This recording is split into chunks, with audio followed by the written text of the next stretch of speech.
Assalamualaikum. Apa kabar anak-anak? Semoga kalian tetap sehat dan baik ya. Bagaimana?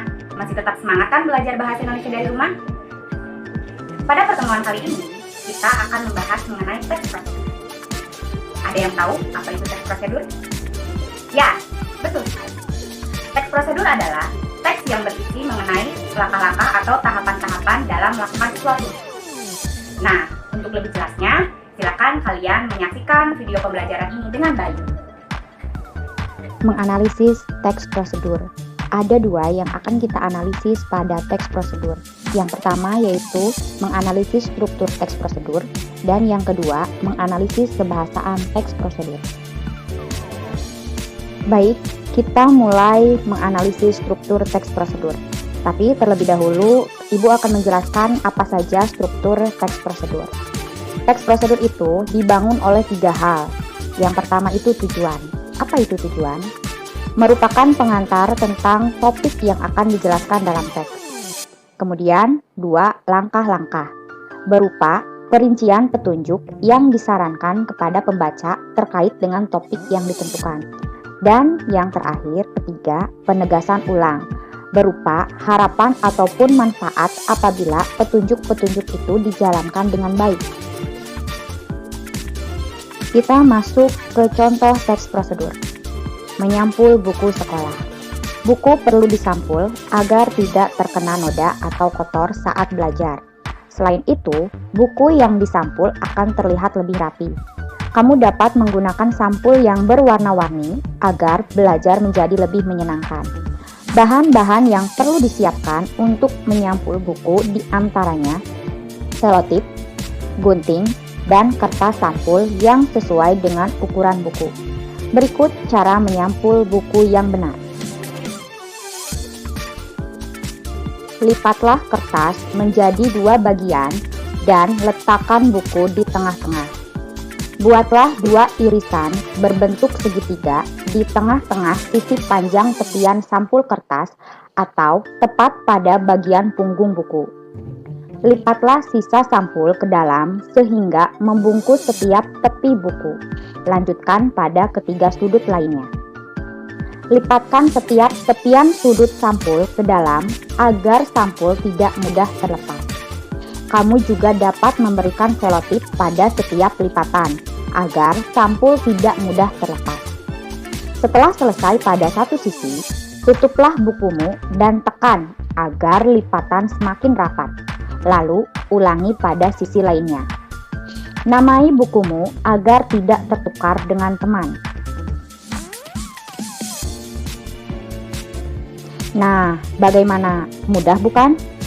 Dengan menyampul buku, selain bersih dan rapi, belajar pun menjadi menyenangkan, karena buku sekolahmu menjadi lebih menarik.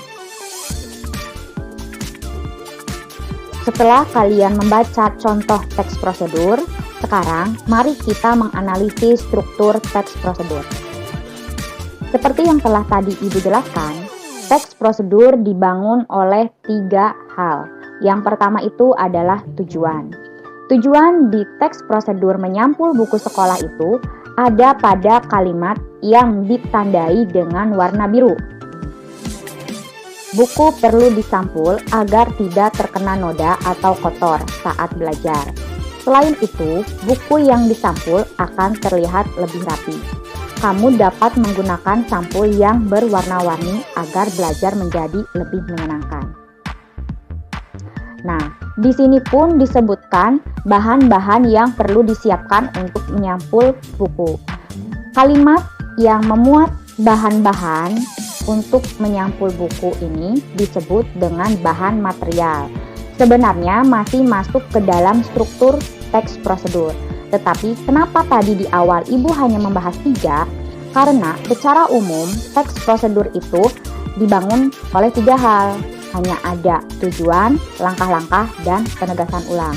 Nah, tetapi struktur ini fleksibel dalam arti tergantung dari teks prosedurnya membahas tentang prosedur apa. Nah, karena ini menyampul buku sekolah, maka ada bahan-bahan yang harus disiapkan. Maka struktur yang kedua atau hal yang membangun teks prosedur yang kedua itu adalah bahan material. Nah, ada pada kalimat yang ditandai dengan warna ungu, selotip, gunting, dan kertas sampul yang sesuai dengan ukuran buku.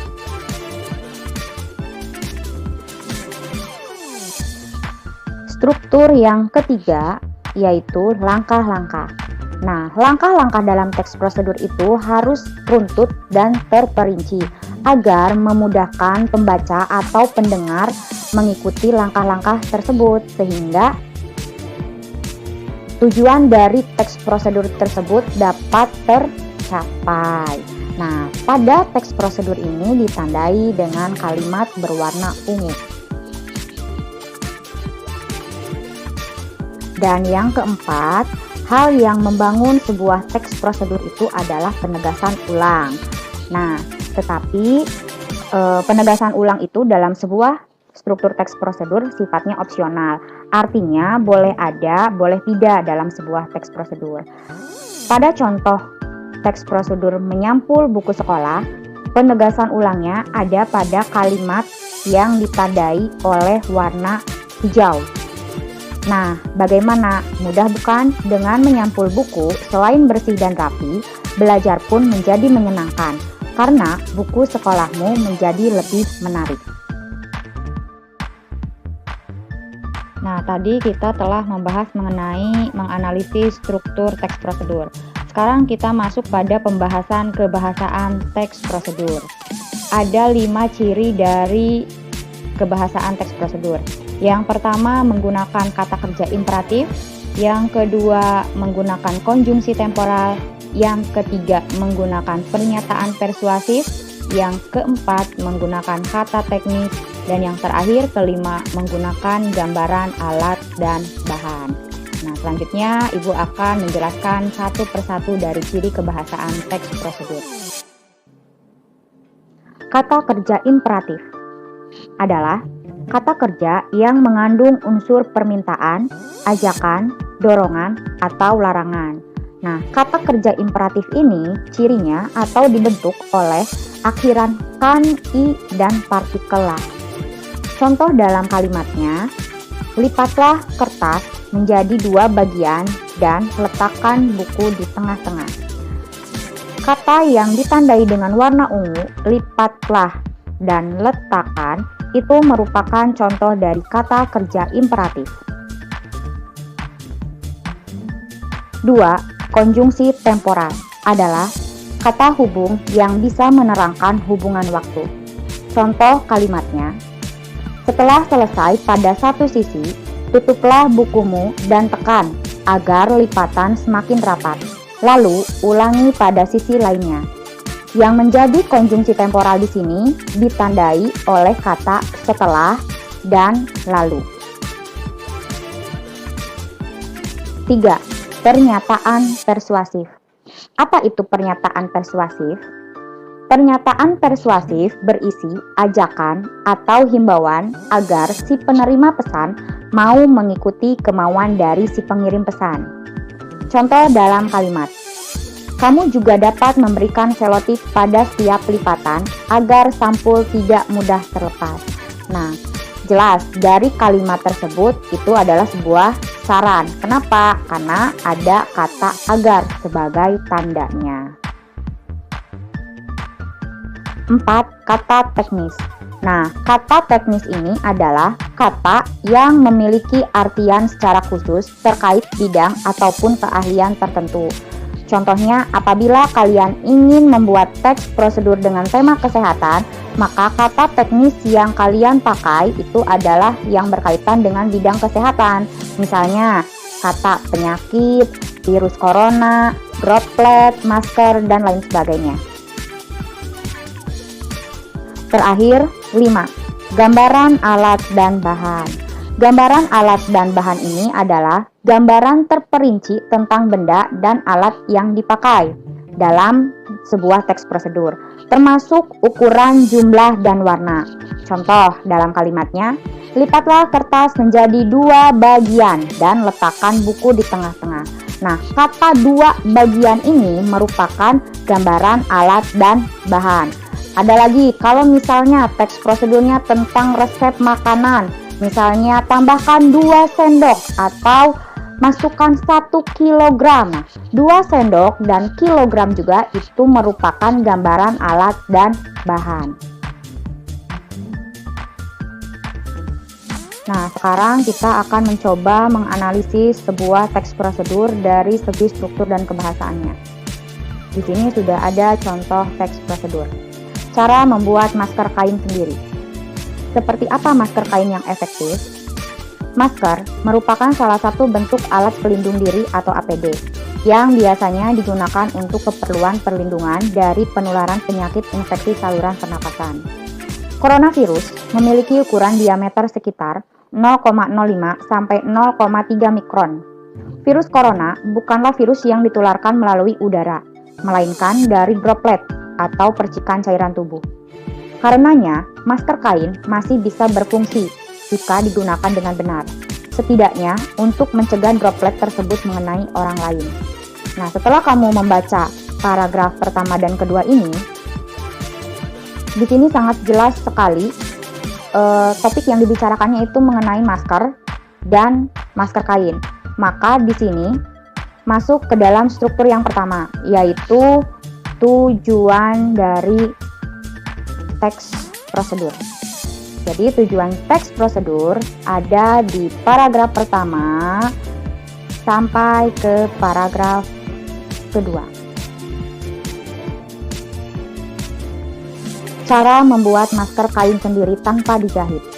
Masker kain dapat dibuat tanpa dijahit dan memiliki model earloop atau yang dapat disematkan di telinga. Bahan: kain katun, kaos katun yang sudah tidak terpakai atau sarung bantal katun. Karet elastis bisa menggunakan ikat rambut karet yang dilapisi kain agar lebih nyaman. Nah, karena di sini membahas mengenai bahan, maka sebelum masuk ke dalam struktur langkah-langkah, maka kita tuliskan struktur yang kedua, yaitu bahan material. Cara membuat. Nah, di sini diterangkan langkah-langkah dari mulai awal sampai akhir secara berurutan dan terperinci. Nah, ini sudah masuk ke dalam struktur yang ketiga, yaitu mengenai langkah-langkah. Nah, apakah di teks prosedur ini ada penegasan ulangnya? Tidak ada. Apakah jadi masalah? Tidak. Karena penegasan ulang itu sifatnya opsional. Boleh ada, boleh tidak. Nah, sekarang kita akan membahas dari segi kebahasaan teks prosedur. Ciri teks prosedur dari segi bahasa yang pertama adalah menggunakan kata kerja imperatif. Nah, kata kerja imperatif itu cirinya menggunakan akhiran kan, i, ataupun partikel lah. Nah, di sini kita cari kata kerja yang berakhiran kan, keringkan. Kemudian bentangkan. Nah, kedua kata ini merupakan contoh dari kata kerja imperatif. Kemudian yang kedua, menggunakan konjungsi temporal atau kata kerja yang menghubungkan waktu. Nah, di sini ada kata kemudian, lalu. Nah, kedua kata ini merupakan contoh dari konjungsi temporal. Yang ketiga yaitu menggunakan pernyataan persuasif.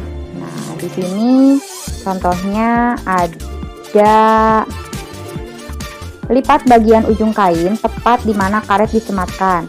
Satukan bagian ujung satu dengan ujung satunya agar kain rapat. Nah, ini adalah sebuah saran atau ada di kalimat yang pertama. Cuci dan keringkan terlebih dahulu kain agar steril saat digunakan. Nah, itu pun merupakan sebuah saran. Kemudian ciri kebahasaan yang keempat yaitu menggunakan kata teknis. Nah, kata teknis di sini ada pada paragraf pertama teks prosedur cara membuat masker kain sendiri. Ada kata masker, ada kata coronavirus, ada juga droplet, dan lain sebagainya. Dan ciri kebahasaan teks prosedur yang terakhir yaitu gambaran alat dan bahan. Nah, untuk gambaran alat dan bahan ini ada contohnya lipat menjadi 3 lipatan. Kemudian sisipkan karet atau ikat rambut pada kedua sisi kain. Nah, ini merupakan contoh kata dari gambaran alat dan Nah, bahan. bagaimana? Kalian sudah paham kan mengenai teks prosedur? Terima kasih kalian telah menyaksikan video pembelajaran ini dengan baik. Sampai jumpa lagi di pertemuan berikutnya. Assalamualaikum.